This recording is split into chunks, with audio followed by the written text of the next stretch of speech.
Всем привет! Мы продолжаем ретро-рубрику канала, где вам показываю различные старые масштабные копии из моей коллекции, которые давно сняты с производства. Сегодня мы рассмотрим довольно необычный и в некотором роде интересный советский пикап Москвич-400. Эта модель продавалась под брендом Deep Models, масштаб, естественно, 1:43, и впервые модель поступила в продажу в феврале 2011 года.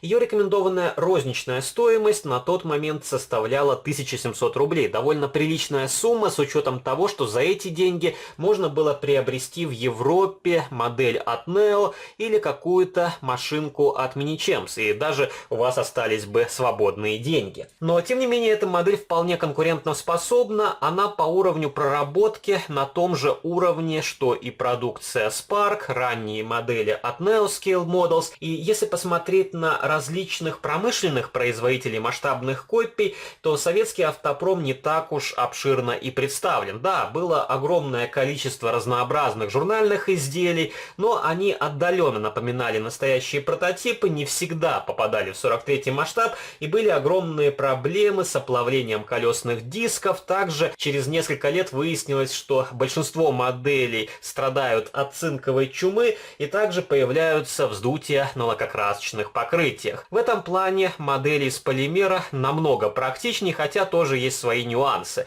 Эти машины очень хрупкие, и лишний раз их откручивать от подиума я не советую. Если посмотреть на москвичи от Deep Models, то у них тоже довольно обширный ассортимент, но с этими машинами как-то Deep'у не везет. И они также планировали к выпуску 412-ю модель, тоже сделали предсерийный образец, но опять что-то пошло не так, и модели пока что отложены в долгий ящик. С этим москвичом тоже не очень повезло. Первая партия имела незначительные дефекты, но все же ее сняли с продажи, отправили обратно на фабрику Китай, и новые модели, которые появились чуть позже, не вызвали большого ажиотажа. Поначалу я тоже не обращал внимания на эту масштабную копию, и свой образец приобрел в коллекцию не так давно, около полугода назад, совершенно случайно увидел его в европейском магазине и решил взять для истории и полноты коллекции. И до этого я вам уже показывал похожий москвич, только в варианте почтового фургона.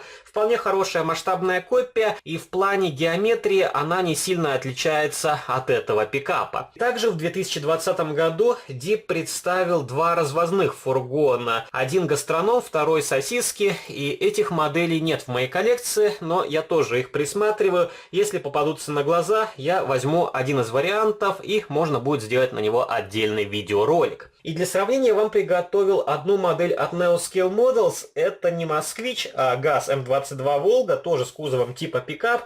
И мы посмотрим, как модели отличаются по уровню проработки. И так как у меня в коллекции нету журнальных подходящих аналогов, покажу вам один классический Москвич и один пикап ГАЗ М73, который тоже довольно забавный и может хорошо сочетаться с этим пикапом.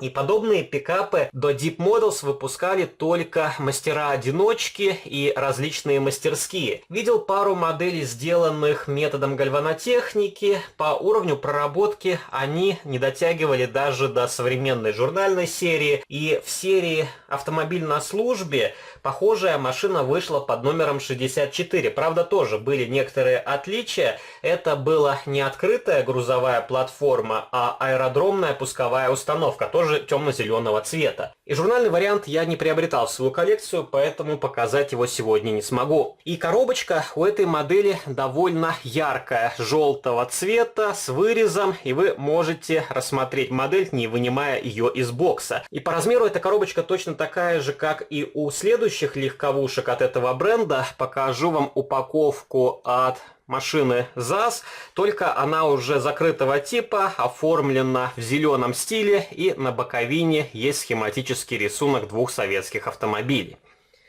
И также с этой моделью поставляется сертификат с уникальным порядковым номером, есть фотография масштабной копии, вид сбоку, тираж составляет 2016 экземпляров, и моя модель под номером 987.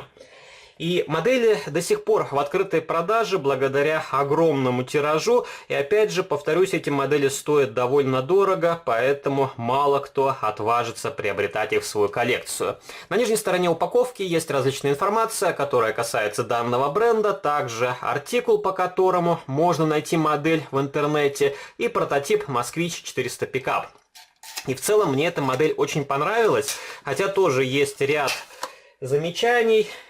Это и не совсем верная геометрия кабины, но опять же ничто не режет глаз, и издалека, безусловно, узнается настоящий прототип.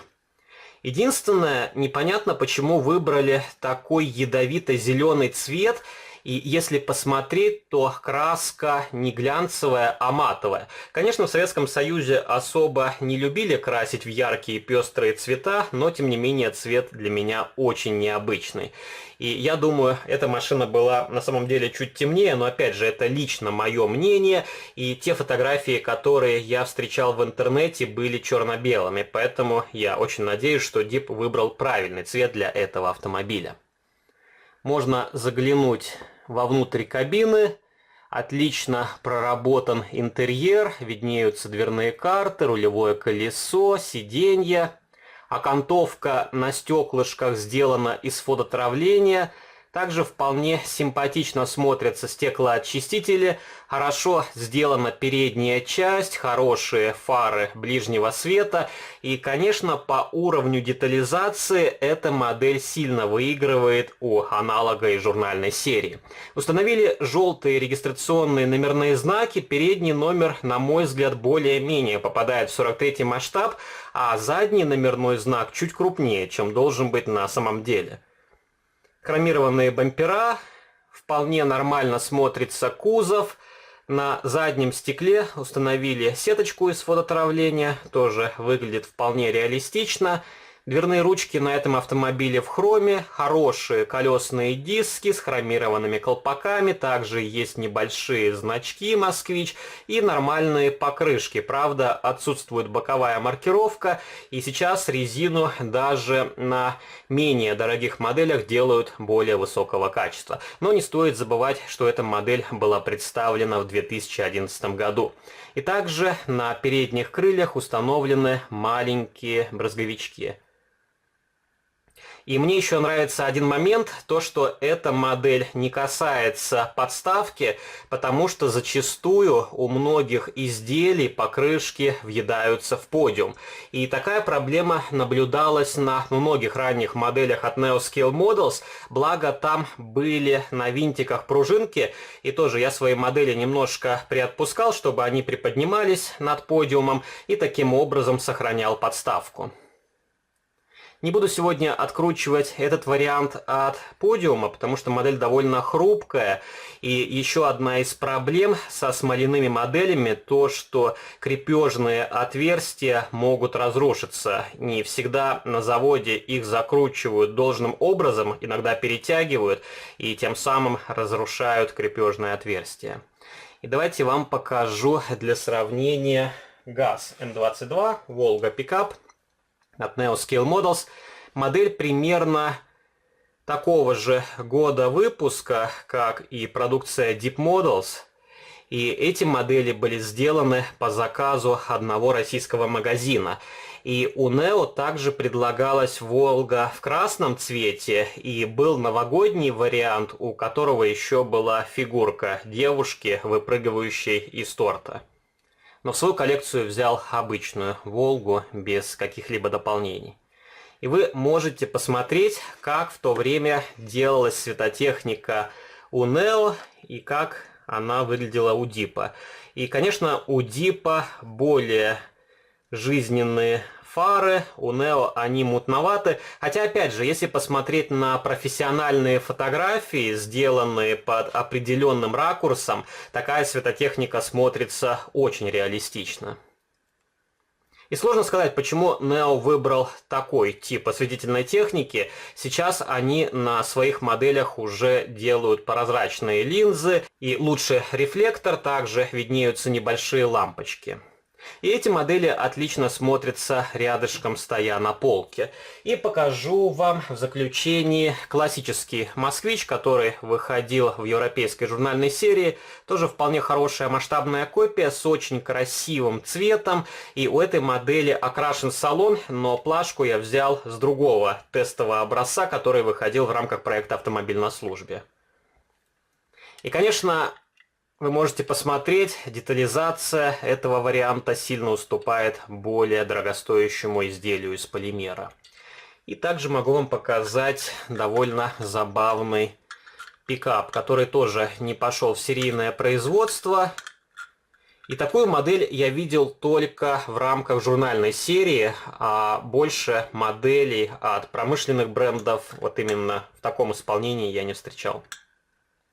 Возможно, были мастера-одиночки, которые выпускали единичные экземпляры, но опять же в продаже мне они на глаза не попадались.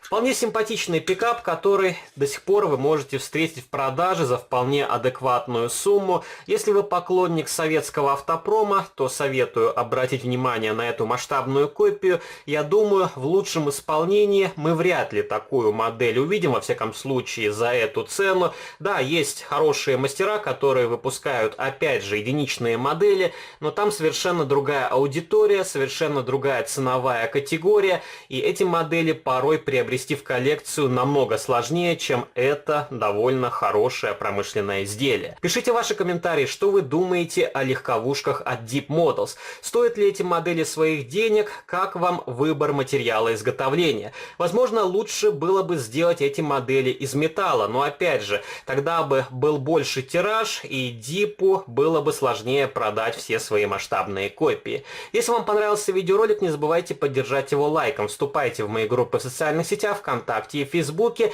Жмите на колокольчик и также заглядывайте на мой второй канал. Там тоже выкладываются видеоролики на те модели, которые я не демонстрирую на этом канале. А на сегодня это все. До новых встреч. Пока.